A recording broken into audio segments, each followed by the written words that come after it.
Bushcraft 412. And while I was putting away my new knives I just bought, I took a little peek into my, what I like to call my junk drawer.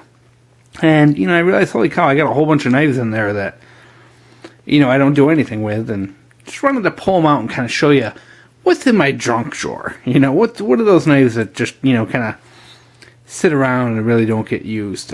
This first one's actually one of my favorites. This actually used to be in my my fishing vest. It was in my fishing vest for a lot of years. I bought this knife probably in the mid 1990s at a flea market. Probably paid $4 or $5 for it. And it says the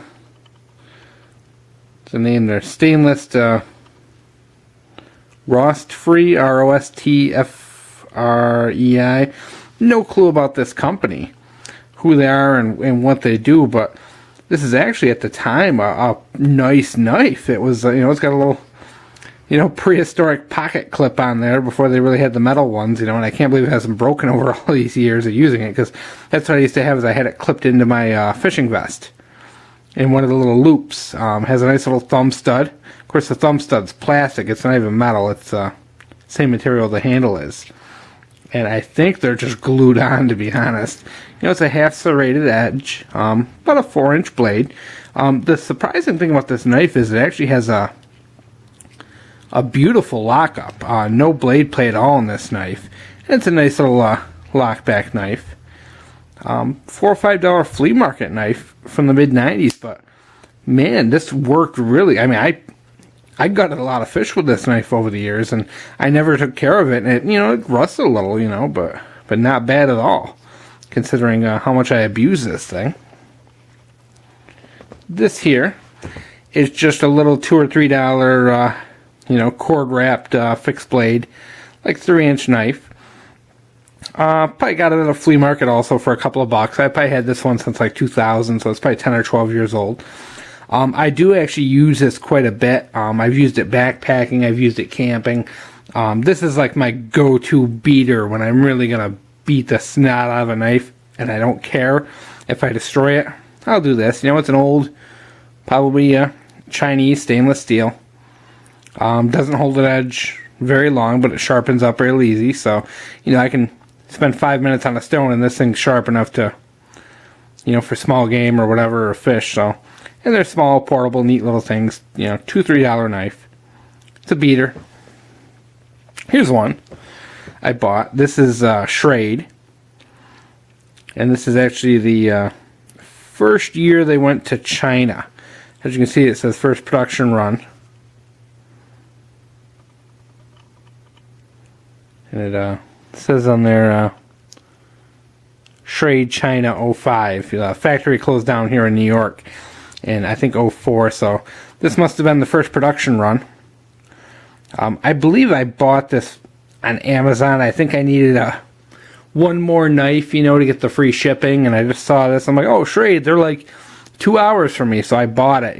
I didn't realize the factory had already, I assume maybe the factory reopened or something. I didn't know they sold the rights to China, but don't much care for the knife. It's a really thin blade, and it's an odd shape, and, it's big and bulky handle, thin blade. Don't much care for it. I really only use it.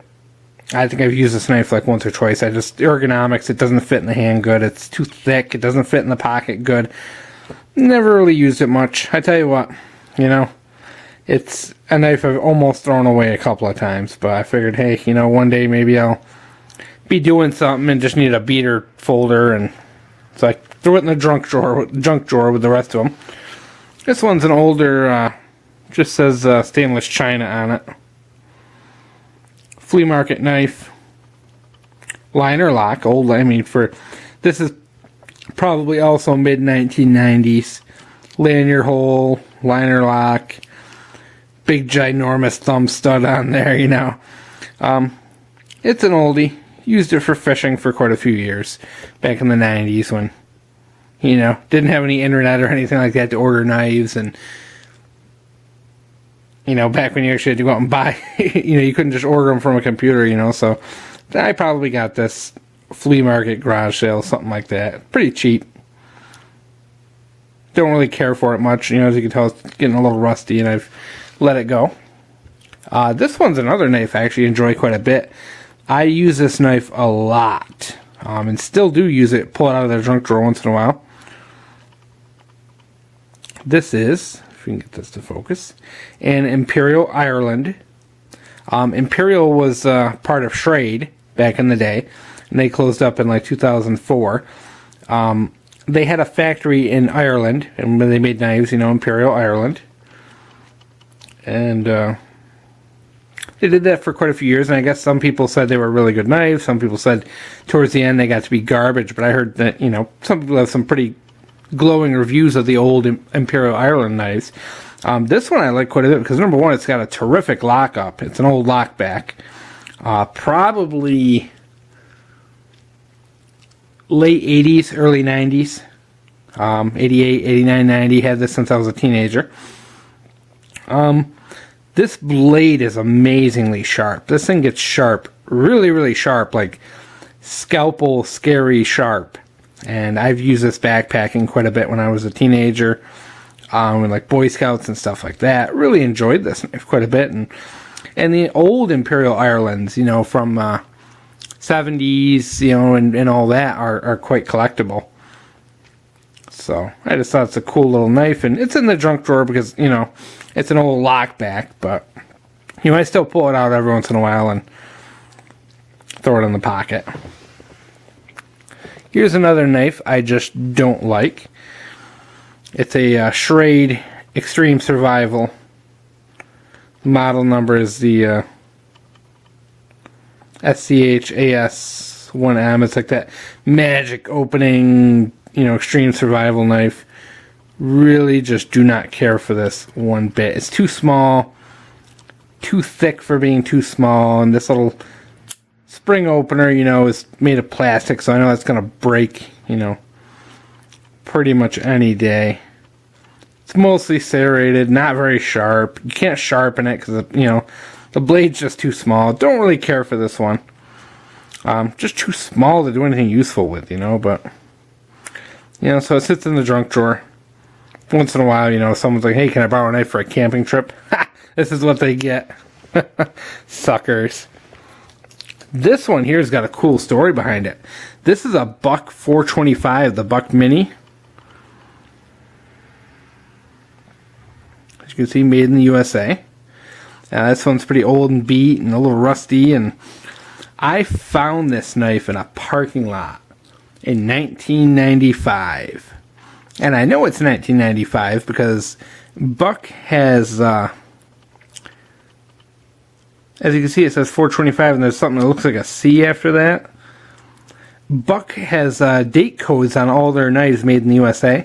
And I looked it up, and that date code is for 1995. So apparently I found this knife in 95, maybe 96, 97. So you're looking at 15 years ago. I found this knife in a parking lot. And I picked it up and put it in my pocket, and it's been in my junk drawer ever since. You know, it's just, you know, a nice little knife. It's a little keychain knife kind of thing, lock back. And I never paid attention to it until recently, probably a couple months ago. I pulled it out, and I'm like, holy cow, this is a Buck. And I'm like, oh, that's kind of neat, you know. And, you know, I cleaned it up a little bit. It was a little more rustier than it was, but I cleaned it up a little bit and put it back in the junk drawer, you know, for future generations. But I just think it's neat because it's a 1995 Buck, and you can trace it back with that date code. And I thought that was really cool. And, you know, it's nice sometimes when you go through your old knives that you had from when you were like a teenager. And let's see, 95, I would have been like 15 at the time I found this.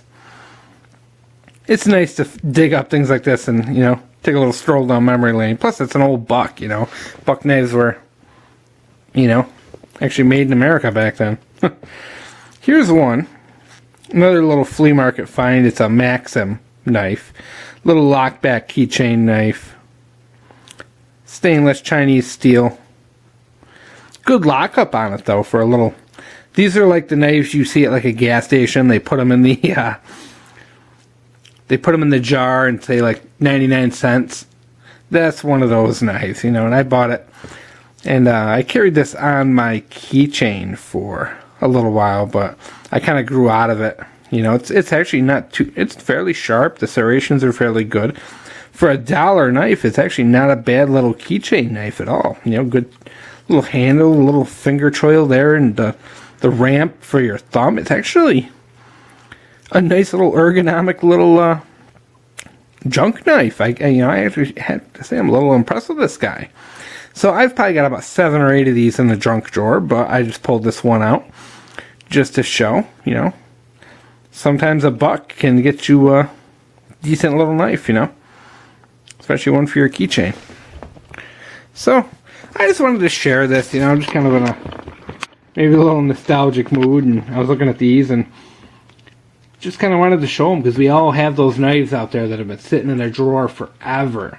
Or those, you know, cheap knives we bought when we were younger, when we were a teenager, and we just kind of threw them away somewhere, and they're hanging, you know, they've just been sitting wherever. So I just wanted to show these, and, you know, hey, maybe you guys will look through yours and find some old gems out there that, you know, or something like that, you know. But I just found it interesting that there's an old buck in there, and, you know, an old Schrade, and, you know, some cool stuff. So I hope you guys enjoyed this little show and tell.